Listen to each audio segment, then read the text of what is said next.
Assalamualaikum warahmatullahi wabarakatuh. Saya perwakilan dari kelompok 1 mata kuliah Tafsir Pendidikan akan menjelaskan tentang tugas makalah materi kelompok kami, yaitu tentang konsep dasar tafsir Al-Quran. Pembahasan pertama yaitu tentang terminologi tafsir Al-Quran. Kata tafsir berasal dari bentuk jamak fasaro yang artinya mengungkapkan atau menampakkan. Tafsir juga dapat diartikan sebagai menerangkan sesuatu yang samar serta menyingkap sesuatu yang tertutup. Sedangkan Al-Quran, para ulama itu sepakat bahwa Al-Quran merupakan kitab hidayah. Maka dari itu, untuk memahami ayat-ayat yang terdapat dalam Al-Quran, maka perlu adanya tafsir untuk memahami isi kandungan dalam Al-Quran tersebut. Kemudian yang pembahasan yang kedua, yaitu tentang terminologi tafsir tarbawi. Istilah tarbawi bentuk terjemah dari bahasa Arab, yaitu robba yurabbi tarbiyatan, yang artinya pendidikan atau memelihara. Berdasarkan istilah tafsir tarbawi atau tafsir pendidikan, di sini tafsir itu digunakan sebagai tafsir yang menitik beratkan pada masalah tarbiyah dalam rangka pembangunan peradaban yang sesuai dengan petunjuk Al-Quran.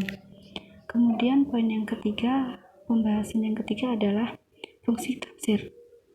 Fungsi tafsir dalam kehidupan sehari-hari itu sangat bermanfaat sekali. Di antaranya adalah memudahkan seseorang untuk memahami arti ayat per ayat agar terhindar dari hal-hal yang menyimpang dari ajaran Al-Quran tersebut. Kemudian mengajarkan seseorang bagaimana mencintai Al-Quran beserta isinya. Dan yang terakhir adalah menjadikan tafsir sebagai ilmu yang bermanfaat untuk kedepannya. Sekian yang dapat saya sampaikan. Untuk selanjutnya akan disampaikan oleh teman saya. Terima kasih. Wassalamualaikum warahmatullahi wabarakatuh. Assalamualaikum warahmatullahi wabarakatuh. Perkenalkan, nama saya Raffi Lingga Priyatama. Saya di sini akan menjelaskan mengenai metode-metode dalam tafsir Al-Quran. Karena kan sebelum-sebelumnya sudah dijelaskan oleh teman-teman saya akan melanjutkannya mengenai tafsir Al-Quran. Tapi saya metodenya gitu. Jadi metode tafsir Al-Quran ini terbagi menjadi 4 secara garis besar. Yang pertama itu adalah metode ijmali. Metode ijmali ini apa ya? Saya akan menerangkannya. Metode ijmali ini adalah metode yang digunakan oleh mufasir dalam mentafsirkan Al-Quran yang sifatnya itu atau tafsirnya itu bersifat global gitu, bersifat singkat, bahkan hasil tafsirannya itu kadang hanya dijelaskan kosakatanya aja gitu. Dan dari metode ini ada beberapa kelebihan dan kekurangan. Kelebihan metode ini adalah praktis dan bisa digunakan oleh pemula yang baru mempelajari ilmu tafsir. Dan kekurangannya, metode ini itu sulit untuk menganalisis secara detail mengenai ayat tersebut gitu. Yang kedua, yaitu metode tahlili. Metode tahlili ini adalah metode yang digunakan dalam mentafsirkan Al-Quran yang memperhatikan segala aspeknya di dalam ayat tersebut.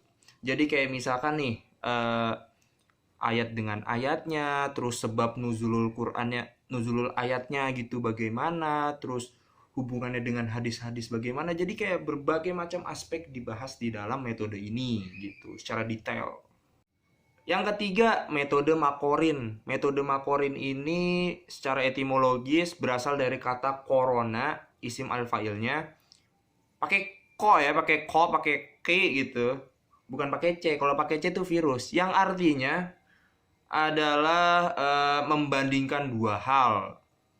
Atau dengan kata lain, tafsir makorin ini adalah tafsir perbandingan. Dan secara istilah, tafsir ini adalah tafsir yang digunakan untuk membandingkan suatu surah atau ayat Al-Quran dengan cara membandingkan ayat dengan ayat, ayat dengan hadis gitu. Dan hadisnya ini tidak boleh dhaif. Jadi hadisnya ini benar-benar sahih dan kuat.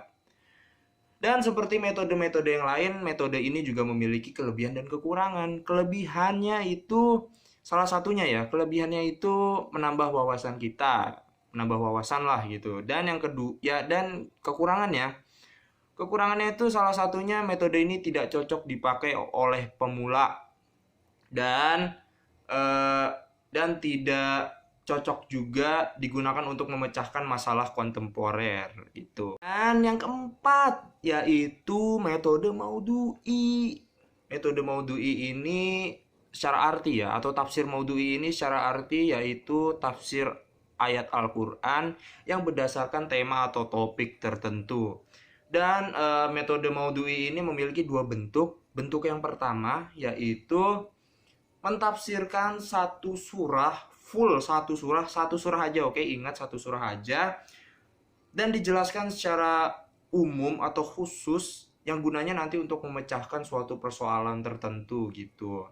Dan yang kedua, bentuk kedua ini adalah menghimpun seluruh ayat atau surah dalam Al-Quran yang kemudian nanti diurutkan secara urutannya, kemudian dijelaskan tujuannya. Jadi kayak berbagai macam surah dijadiin satu gitu untuk memecahkan suatu masalah ini gitu loh. Dan seperti metode-metode sebelumnya, metode ini juga memiliki kelebihan dan kekurangan.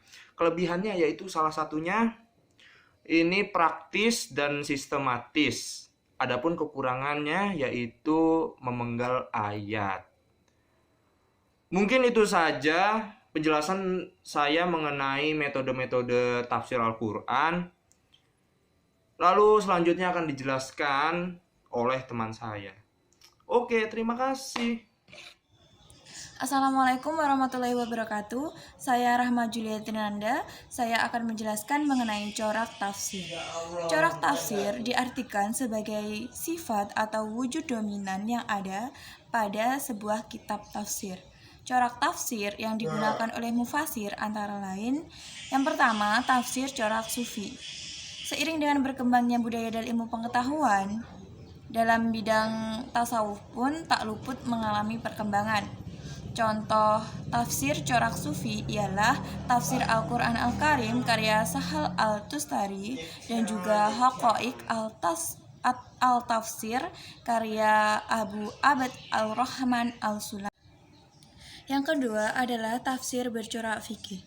Tafsir bercorak fikih ialah kecenderungan tafsir dengan metode fikih sebagai basisnya. Kitab tafsir bercorak fikih antara lain Ahkam Al-Quran karya Al-Jassas, Ahkam Al-Quran karya Ibnu Al-Arabi, dan juga Al-Jami' li Ahkam Al-Quran karya Al-Qurtubi. Yang ketiga, tafsir bercorak falsafi. Tafsir bercorak falsafi ialah kecenderungan tafsir dengan menggunakan teori-teori filsafat. Beberapa kitab tafsir falsafi seperti Mafatih Al-Ghaib karya Fakhr Al-Razi, Al-Isyarat karya Imam Al-Ghazali, dan Rasail Ibnu Sina karya Ibnu Sina. Yang keempat, tafsir bercorak ilmi. Tafsir bercorak ilmi adalah kecenderungan menafsirkan Al-Quran dan memfokuskan penafsiran pada kajian bidang ilmu pengetahuan, yakni untuk menjelaskan ayat-ayat yang berkaitan dengan ilmu dalam Al-Quran.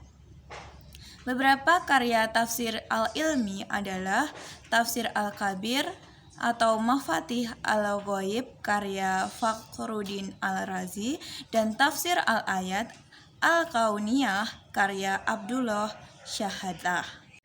Yang kelima, tafsir bercorak adabi ijtimai atau sosial masyarakat.